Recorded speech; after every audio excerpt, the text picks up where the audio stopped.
첫 시간에 우리가 일치, 자유, 사랑이라고 하는 제목으로 말씀을 나누었습니다. 그래서 본질적인 것은 일치해야 되고 비본질적인 것은 자유를 주어야 되고 모든 것을 사랑해야 된다라고 우리가 나누었습니다. 예를 들어서 사실 오늘 앉아서 예배합니다 라고 오늘은 썼는데 또 일어서시니까 또 함께 일어서서 예배를 드렸습니다. 앉아서 예배할까 일어서서 예배할까 하는 것은 본질의 문제는 아닙니다. 그러므로 그거는 자유의 문제입니다.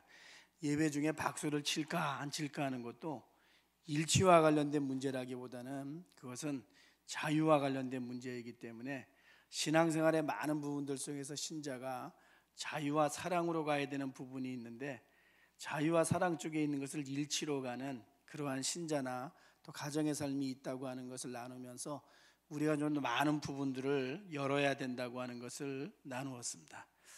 지난 시간에는 하나님과 콩깍지라는 제목으로 말씀을 나누었습니다. 아브라함이 75세의 부름을 받았고 모세가 80세의 부름을 받았는데 하나님은 꼭 준비된 사람을 사용하시는가? 그렇지 않다. 사무엘은 6살밖에 안 됐지만 하나님이 부르셨다. 하나님은 준비되어 있든지 준비되어 있지 않든지 부르시는데 불안해하거나 흔들리는 하나님이 아니다 라는 것을 나누었고, 부모가 자녀를 사랑할 때 사랑의 눈이 머는 것처럼 하나님은 그를 사랑하는 자들에게 사랑의 눈을 빼놓고서는 눈이 머시는 분이다 라는 것을 지난주에 같이 나누었습니다. 왜 제가 이 말씀을 드리냐면요, 저도 수요일쯤 되니까 주일날 뭘 설교했는지 모르더라고요. 그렇더라고요. 그래서 한 번은 우리가 관점이라고 하는 주제를 가지고 말씀을 나누고 있는데 한번 짧게 되새기면서 갔으면 좋겠다 해갖고서 말씀을 드렸습니다. 오늘은 세 번째, 하나님 기왕이면 이라는 제목으로 말씀을 나누도록 하겠습니다. 오늘 여러분 1장 12절 말씀 보시면은요, 바울이 로마 감옥에 갇혀 있습니다. 그런데 그 마게도니아라고 하는 지역의 빌립보 도시에 있는 빌립보 교회에 성경을 쓰고 있는데 오늘 이렇게 말하고 있습니다. 여러분, 내가 감옥에 갇혀 있습니다. 그런데 이것이 도리어 복음의 진전이 되었습니다. 진전이라고 하는 단어는 전쟁 용어입니다. 군사들이 그 당시에 전쟁에 나가기 전에 이렇게 나무를 다 베어버리는 것이 진전이라고 하는 단어의 뜻입니다. 장애물을 없앤다는 뜻을 가지고 있습니다. 그럼 1장 12절에 있는 말씀은 감옥에 갇힌 것이 복음의 장애물을 없애는 그러한 기회가 되었습니다 라고 말하는 것이기 때문에 일반적으로 이해하기가 쉽지 않은, 어떻게 이렇게 성경을 쓸 수 있을까? 왜 교도소에 들어간 사람은요 빨리 나오려고 하지 장애물이 해소되었다고 성경을 써내려가거나 편지를 보내지는 않습니다. 4장 11절에 있는 말씀은 이러한 말씀입니다. 자기 자신이 배가 부르거나 배가 고프거나 어떠한 형편이든지 자족하기를 배웠다라고 바울이 말해주고 있기 때문에 흔들리지 않는 신앙인이 되었다 말씀을 합니다. 이 말씀의 내용을 종합해 보면요, 빌립보서에 있는 말씀은 감당에 대해서 말해주고 있습니다. 오늘은요, 신자의 삶이 감당만으로 되어지는 것인가에 대해서 오늘 같이 나누어 보려고 합니다. 자, 1960년대부터 지금까지 대한민국 교회의 이 신앙의 흐름을 한번 생각해 보시면은요, 60년대, 70년대, 80년대 초까지는 은사가 아주 강했습니다. 그래서 기도원에도 많이 가고 그때 철야기도는 밤새워서 기도하는 일들이 많이 있었고, 또 좀 능력받은 사람들이 오면은 그 능력받은 사람들에 가서 기도받고 하는 것들이 아주 영적으로 유행하던 그러한 시기가 있었습니다. 근데 은사가 유행하다 보니까 교회들마다 은사를 누르려고 하는 움직임들이 강해졌었습니다. 그리고 80년대 중반부터 성경 공부가 본격화되어지면서는요, 인격적으로 주님을 만나야 돼. 이것이 아주 그 신앙인에게 있어서 가장 중요한 단어가 되었습니다. 그래서 인격적으로 주님을 만나야 되는 것이지 그 은사를 사모하는 것만으로는 되는 것이 아니야 하면서 말씀으로 은사를 이렇게 누르려고 하는 흐름들이 교회 속에서 많이 있었습니다. 종교개혁자들이 종교개혁을 일으켰을 때에도 이것은 똑같았습니다. 그래서 말씀 중심이야 라고 하다 보니까 뭔가 신앙의 감정이라든가 은사를 중요시하는 그러한 흐름들을 완전히 말살시켜버리는 그러한 그 움직임들이 종교개혁 시대에도 있었습니다. 60년대, 70년대, 80년대 조금 어렵게 살아가다 보니까 복을 구하는 것이 많이 있었습니다. 그런데 그 즈음에 학자들이나 글을 쓰는 사람들이 이야기한 것이 이걸 많이 얘기했죠. 기복신앙이 되면은 안 돼. 기독교 신앙은 복을 구하는 신앙이 아니야. 그러므로 기복신앙은 잘못된 것이야 라고 이야기를 했습니다. 그러다 80년대 넘어가면서 지금까지는요, 감당이라고 하는 것을 제일 중요하게 생각을 합니다. 그래서 잘 못 살거나 몸이 아프거나 힘들고 괴로울 때에도 믿음을 가지고 있기 때문에 감당을 해야 돼. 모든 설교는 복을 구하는 설교와 감당하는 설교로 나누어져 있습니다. 집에서 혹시 TV를 보시거나 아니면 기독교 방송을 듣게 되는 경우가 있을 때 지금 저 목사님이 뭘 설교하고 뭘 가르치나 보면은 복을 구하는 것과 감당하는 것과 이 두 사이에 하나를 반드시 그 이야기하게 되어 있습니다. 또 복을 구하는 것이 유행하다 보니까요, 이렇게 말했습니다. 야, 네 생각이 하나님의 생각하고 반드시 같은 것은 아니기 때문에 하나님 앞에 그렇게 기도하면 안 돼. 하나님 앞에 보채지도 말고 앞서가지도 말고 조용히 주님의 뜻을 구하는 것이 내가 하나님 앞에 구해야 되는 거야. 뭘 말씀드리려고 하냐면요, 신앙생활을 하면서 눌러왔던 것들이 굉장히 많고 우리도 눌림을 받아왔던 부분들이 참 많이 있습니다. 오늘은 그 부분에 대해서 말씀을 드리려고 합니다.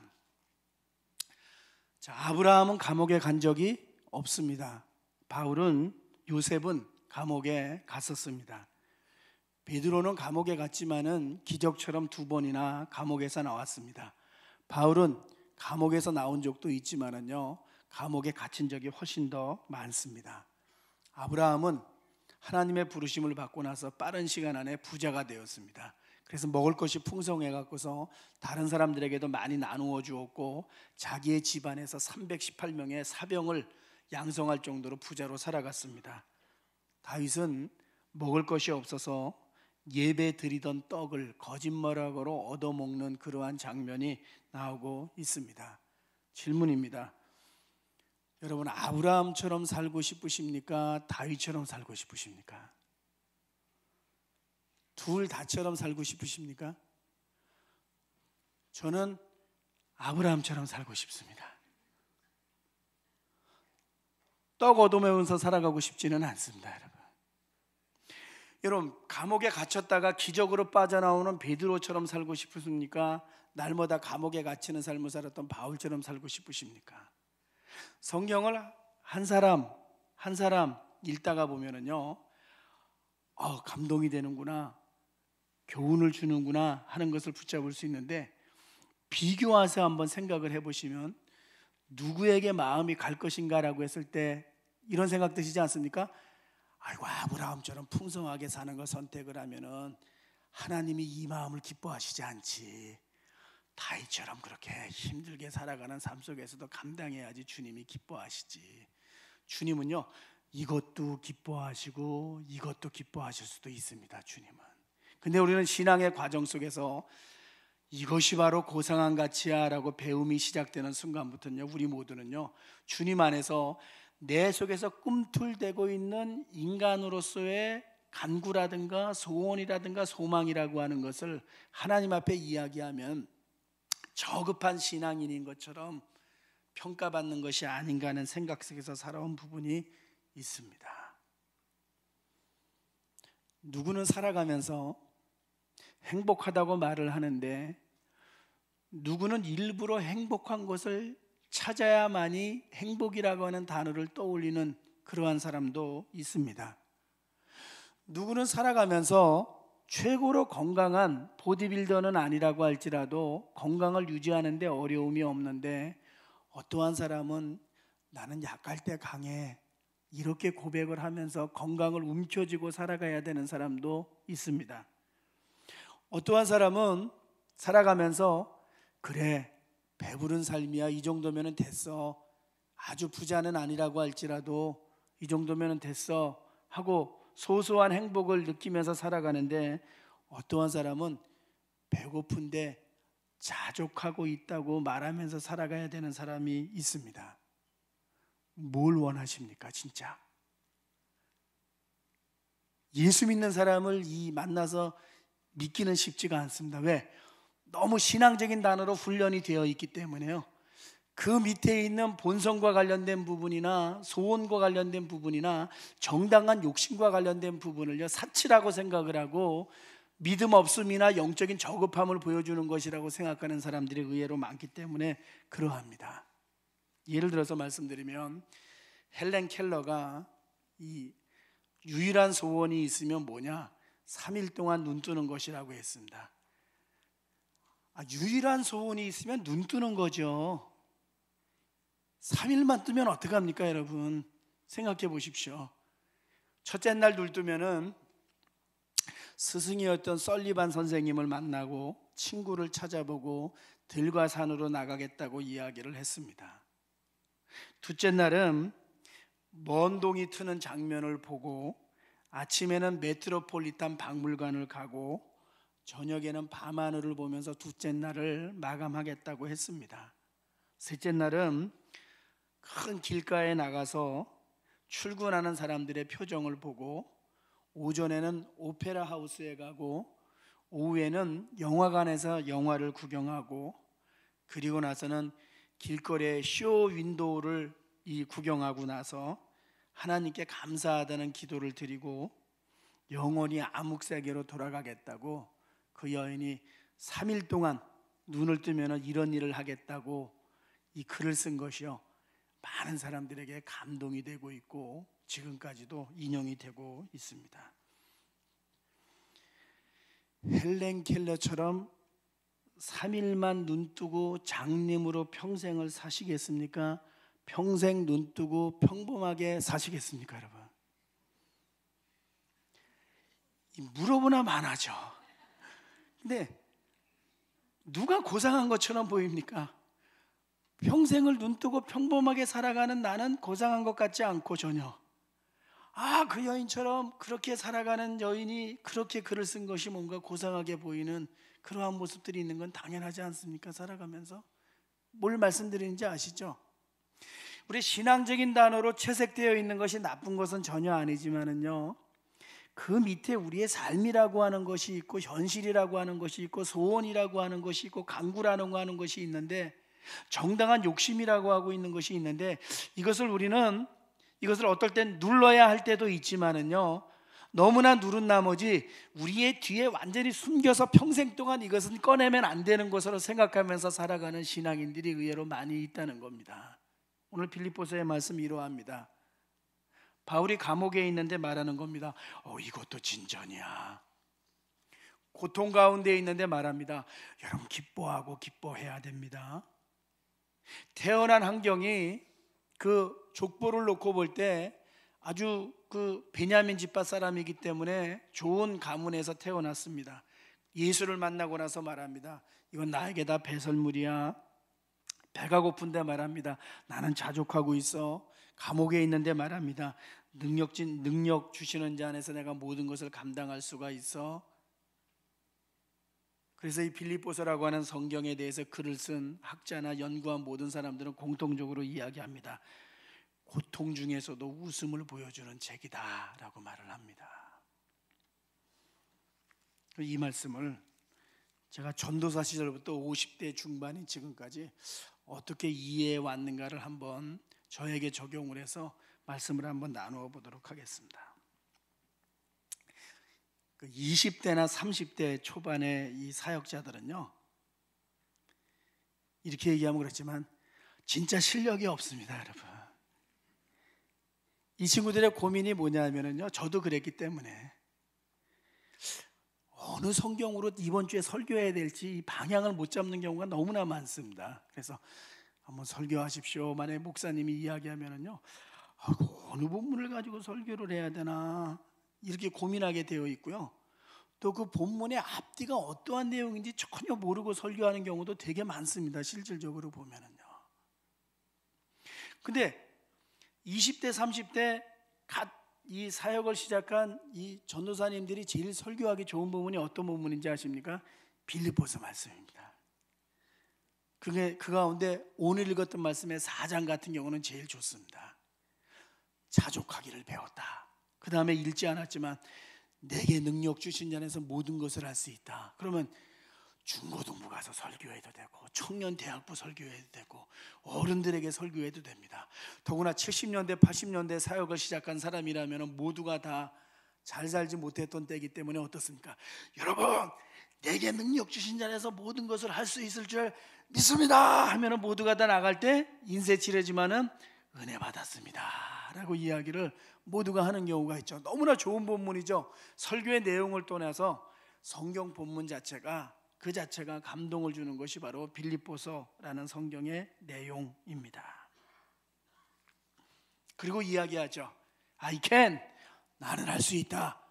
로버트 슐러의 긍정적인 사고방식, 그러한 것들이 유행하지 않았습니까? 과거에 할 수 있다, 할 수 있다. 예수 그리스도 안에서 이것을 청소년들에게 심어주고 청년들에게 심어주고 어른들에게 심어주게 될 때 내가 오늘 이 말씀을 통해서 사람들에게 소망을 주었구나 하는 기쁨을 가지고 집으로 돌아가는 그러한 시절들 있었죠. 모든 설교자들이 맨 처음 설교할 때 제일 좋아하는 본문이 빌립보서의 말씀입니다. 그러다가 30대 후반 40대에 가서는 이렇게 설교를 했습니다. 여러분, 자족이라고 하는 것은 부족이 있다는 겁니다. 감당한다고 하는 것은 포기해야 될 부분이 있다는 겁니다. 채워지지 않는 부분이 있다는 겁니다. 오늘 성경을 보십시오. 자족이 믿음이 더해질수록 자족하는 분량도 커진다고 말하고 있는 것이 아니라 자족은 신앙의 배움이라고 오늘 바울이 말하고 있습니다. 배가 불러도 자족하고 배가 고파도 자족하는 신자는 잘 믿는 신자며 성숙한 신자입니다. 우리 모두 성숙한 신자가 되어야 합니다. 과거에는 온도계처럼 오르락내리락하는 신앙의 감정을 가지고 살아갔지만은 이제는 감옥에 있어서 왕궁에 있는 것과 같은 마음을 가지고 온도 조절 장치와 같은 믿음을 가지고 살아가야 됩니다. 얼마나 고상합니까, 여러분? 아, 그렇구나. 바울이 그렇게 살아갔으니까 그렇게 살아가야 되는구나. 내게 능력 주신 자 안에서 모든 것을 할 수 있다고 하는 말씀도 I can, 이 말씀의 핵심이 아니라 감당한다 라는 말씀을 바울이 그렇게 표현을 한 겁니다. 그러므로 바울은 요동치지 않는 삶을 살아갔습니다. 과거에는 풍성해지면 만족으로 기뻐했지만은, 그리고 그것이 사라지면 불평하고 낙심했었지만은 지금은 그렇지 않고 과거처럼 살아가지 않습니다. 우리는 예수 그리스도 안에서 달라지고 달라졌기 때문입니다. 여러분, 믿음은 감당의 싸움입니다. 더 감당하는 신자가 됩시다. 더 성숙한 신자가 됩시다. 40대까지는 이렇게 설교했습니다. 아, 그렇구나. 소음만이 아니구나. 감당하는 것이 신자의 삶에서 제일 중요하구나. 지난주에 이 본문을 설교하면서 50대 중반인 지금 이 말씀을 읽으면서 나는 하나님 앞에 어떠한 마음으로 이 말씀을 읽어야 될까? 제가 이렇게 정리했습니다. 하나님, 감옥에 있는데 진전이라고 말하고 있는데 저는 살아가면서 평생 감옥에 가고 싶지는 않습니다. 영적인 장애물이 없어졌다고 바울이 말하고 있는데 하나님, 인생의 길에서 눈에 보이는 장애물이 조금은 더 사라지는 삶을 목사인 저도 살아가고 싶습니다. 고통 중에 웃는 모습이나 고통 중에 기뻐하는 모습이 너무나 감동이지만은 살아가면서 고통 없이 웃고 싶고 고통 없이 기뻐하고 싶습니다. 주님, 자족이라고 하는 그 단어가 너무나 마음에 와 닿지만은 삶을 살아가면서 조금은 만족이라고 하는 것을 느끼면서 살아가는 삶을 살고 싶습니다.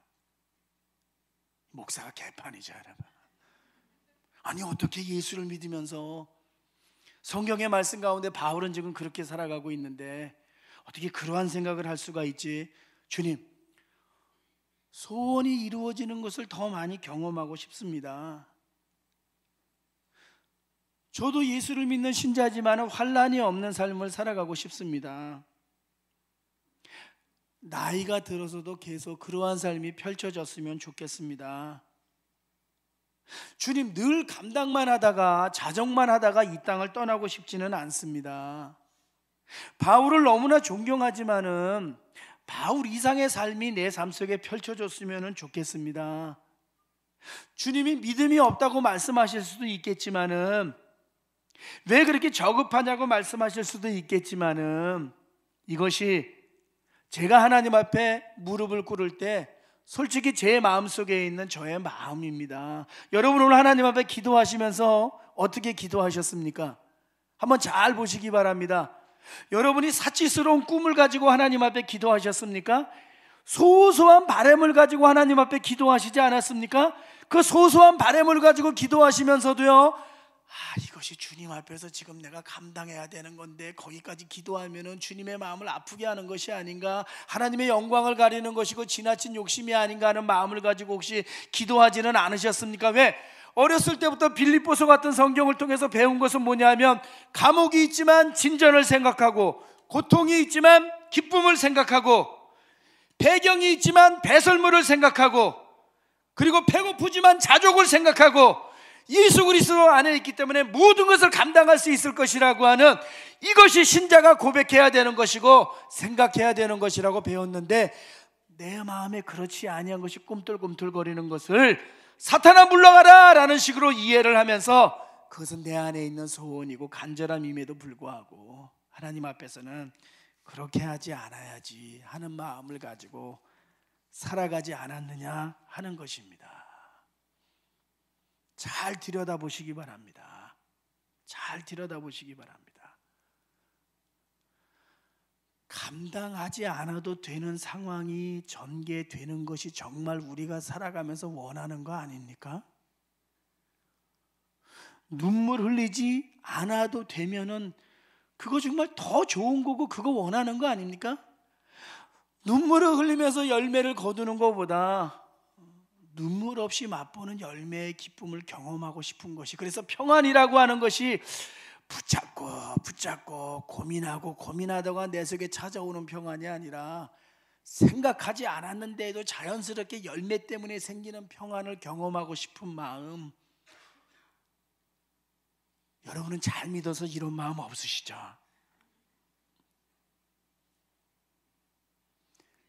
저는 이래야 된다고 제 자신에게, 스스로에게, 그래 너는 더 그래야 돼. 왜? 어려서부터 네가 들었던 설교의 말씀이나 가르침이라고 하는 것이 무엇이었니?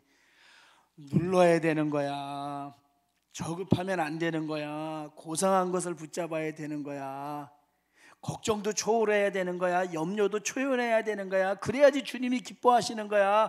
고백 속에는 너의 마음이 담겨 있지만 어떨 때에는 삶에 대한 고백 속에는 제 마음이 담겨 있는 것이 아니라 신앙적인 단어만 존재하면서도 내 안에는 이것을 정말 구해야 되는데, 이것이 정말 절박한 것이고 꿈틀꿈틀거리는 것인데 하면서 보냈던 삶의 시간들과 사건들이 우리 속에 분명히 있지 않습니까? 예배하면서 이런 바람 없으십니까? 저는 있습니다. 있어야 된다고 생각을 합니다. 그래서 여러분, 왜 기왕이면 이라는 제목으로 했냐면요, 설교를 쓰다가 하나님, 기왕이면 바울보다는 조금 나은 삶을 살게 해주십시오라고 기도하는 것은 저는 정상적인 기도라고 생각을 합니다. 에이, 목사 오늘 설교 틀렸어, 감당하는 거지. 죽을 때까지 감당하다가 죽으십시오, 여러분. 저는 제가 본능 속에 가지고 있는 이 마음을 하나님 앞에서 감추고 싶지는 않습니다. 주님 자족합니다. 그러나 사실은 자족 이상을 원합니다. 기쁩니다. 고통 없이 더 기뻤으면 좋겠습니다. 감옥에서도 괜찮습니다. 그러나 빨리 나가면 더욱더 좋은 겁니다. 주님, 즐거움과 기쁨의 소식이 마음에만 있기를 원하지 않습니다.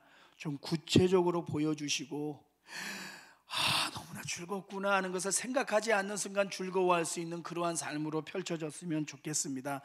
이게 저의 마음입니다. 주님, 바울을 너무나 존경합니다.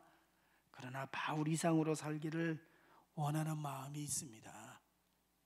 제가 너무나 미우시죠. 주님, 보채는 것 같죠? 믿음이 없는 것 같고 저급한 것 같죠. 주님, 그러나 더 자주 주님 앞에 이러한 기도를 드리고 싶습니다. 이게 빌립보서를 읽는 저의 마음입니다. 저는 이 아침에 예배하는 우리 모두도 그러한 마음을 가지시면은 더 좋지 않을까 하는 생각을 가져봅니다. 왜? 내 안에도 꿈틀거리는 소원이 있고 말하고 싶지만은 말하지 못했던, 왜?